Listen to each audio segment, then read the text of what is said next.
osoo jennu garuu yeroo baay'ee namni maal akka nagaafatu beektaa? Akkamittiin wal argitanii eessatti wal argitanii naan jedha. Amma ani immoo lakkii kanaa sagantaa moo'ii qabadhee tasniitti malee jechaan ture haalatti himtaa yoo fedha kee. Akka isheen qaaroftu agartanii. Na lakkafe. Ani si lakkafee beekaa? Tuni hiriyoota koo wajjin akkuma mana barumsaatti hawaasaa deemneetu achitti bashannannee yeroo dhufnu ankee dhaabbadhaatini taaksii keessa dhannaa galaa jirra ani gara Shaashamanneettiin galaa jira mucaa Shaashamanneeti Laqoonni koo immoo Wallaggaatti asuma fudhate waan ta'eefidha. Gara Shaashamannee galaa jirru taaksii keessa annan dhaabbadhaati taa'ee deemna jedhee agartee baay'ee yaala kanaan wal barree achi booddee bakka gaarummaa isaatii fedhee bilbila koo kenneef gaarummaa ni dhaabbatee ani taa'ee deemee fedheeni bilbila koo kenneef yaala kanaan wal barree jechuudha. Nuti immoo aadaa keenya nama kabajuun aadaa keenyadha. Keessumaa immoo dubartoonni obboloota keenyadha, haadholii keenyadha. Kanaaf dubartii kabajuun aadaa keenya waan ta'eef ani immoo wal fuudhee yoo yaaduu baadheeyyuu kabajaa fedheetan barcuma gadhiisee dhaabadhee yaadaagaa kiiloomeetirii 25 dhaabadhee tan akkasitti walitti galee ishee teessisee tan Shaashamanneedhaan de'ee gaarummaa ooluun kanaaf gaariidha. Kunoo amma haadha warraa kunaa taatee ijoollee meeqa qabnaa? Ijoollee 2 qabna ammaaf. Ammaaf jettee baay'ee maal jechuun ishee barbaadde naan galle maaf ammaaf jettee garuu? Hin beekamu qabaan mucaa dhanan dhala. Dabalannaayi? Dabalannaayi. Kastaanaan baay'ee gaariidha. Garuu har'a maaliif akkasittiin babbareeddee maannatti soo bareeddee taanaafis immoo sarpiraayis na gootee wayyaa aadaa bareedaa sanaa hojjechiiftee natti ta'e mooti. Ajaa'iba! Narraan bareedu? Akkasitti na bareechitee maal badhaara guyyichi maalidhaa yoo nuun jedhe namni maal jennaan? Guyyichi yaa'u akkuma ati beektullee akkuma hin beekullee ergee anaaf abbaan manaa koo mana tokko keessa jiraachuu jalqabne jechuun ergiina fuudhee jechuudha waggaa 11ffaa keenyadha. Isa kabajuudhaaf yaala kanaan bareennee faamnee teenyaa jirra. Isinittis yaa'u nurraa bartu jedhee yaannaa nuti buleeyyiidha. Namni waggaa 11 jechuun salphaa miti buleeyyiidha.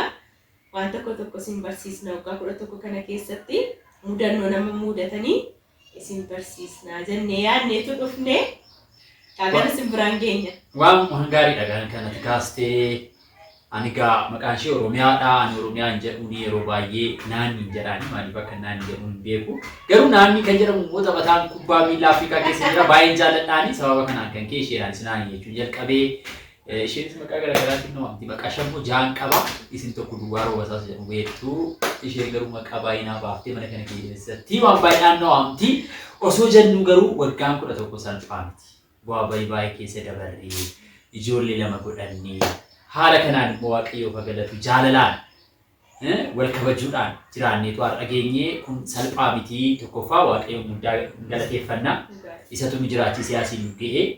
Egaa maal isinitti himuu barbaanneetu salphumaanii namni yoo wal kabaje yoo wal danda'e gaariif hamaa hunduma isaa taa'ee mari'atee yoo hiikaa deeme waggaan 11 muraasadha.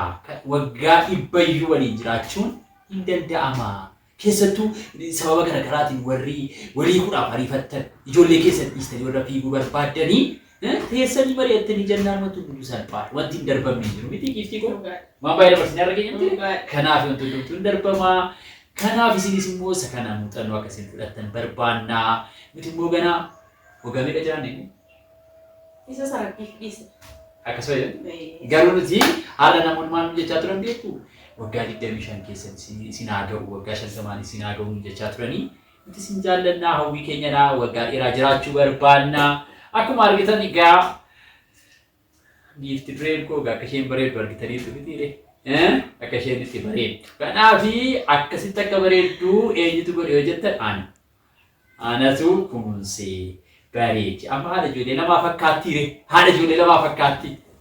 Itu karaarratti argitan amma isin waa jettanii kanama nam kunuunsee kaan nam bareechadhe. Kanaaf isinis isa manaa qabdan sirriitti kunuunfadhaa bareechaa qabadhaa isiniin jechuumaa fi waan jettu qabdaa giiftii koo.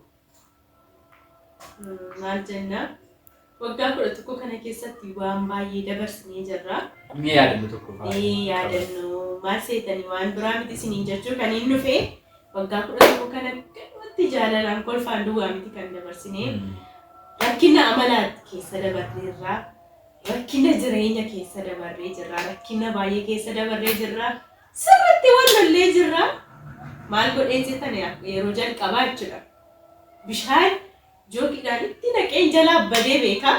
Galgala gaafan galu akkuma haadha isaatti galu suutee dhangalee beeka. Mudannoon akkasiifaa jira. Ijoollummaatti waliin jiraachuu jalqabne waan ta'eef mudannoo garaagaraa qabna. Haadha manaaf abbaa manaa gaafa taatan kolfa duwwaa miti walloluus jira. Gammachuunis jira. Garuu maaltu caala isinitti fakkaata? Gammachuu caala. Lolli jira garuu seexanni gartanii loluma isinitti mul'istii namoonnis immoo abaluun kana ta'e isiniin jira garuu wanta akka gaa'ilaa namatti tolu jira. Jaalalatu waan hundaa mo'aa. Nuti maaliif moonee beektu waan hundumaa jaalalaan moona. Lolli jira garuu jaalalaan moona. Waldhabdeen jira garuu jaalalaan moona. Rakkinni jira garuu jaalalaan moona.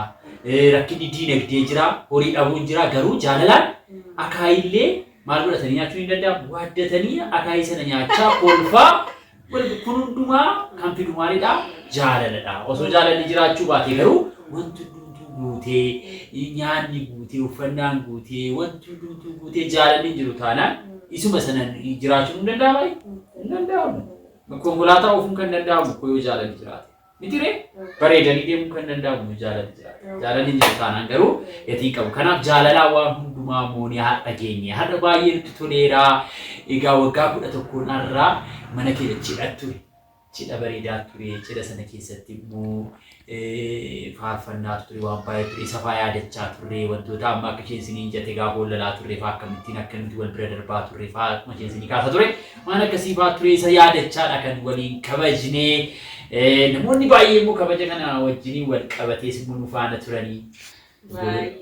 Ijoollee keenya. Mudannoo baay'ee qabna. Anis abbaa manaa gochuudhaaf rakkina baay'ee keessa darbeera. Innis immoo anaan haadha manaa gochuudhaaf rakkina baay'ee keessa darbineerraa jechuudha. Kana jechuun abbaa manaa ta'uun salphaa miti. Haadha manaa ta'uunis immoo salphaa miti. Maaliif seetan yeroo jalqabaa gaafa nyaata isa hojjedhee nyaachisu yaadatta miti hanqaaquu ashaboodhaan. Wantoota akkasii fa'aa dabarsinee jirra. Yeroo sanatti garuu baay'ee natti dheekkamee ture. Kun maali midhaan baay'ee natti dheekkamee ture. Har'a garuu kolfaaf itti fayyadamna jechuudha. Waan akkasii fa'aatu jira. Waa baay'ee jira. Yeroo biraa haala bal'aa ta'een isin asinitti himna. Bareechinee himna. Kanaaf isinis tarii warra akka keenyaa waggaa 11 taatanii 12 taatanii akka keenya guyyaa har'aa kabajaa jirtanii hunduma keessanii baga gammaddan isin jechuu barbaanna. Nutis baay'ee gammanneerra. Egaa yeroo ta'an immoo maaltu beeka ijoollee 3 4 5 godhanneetu baay'eenni dulloomnee fa'a. Dulloomee gaban.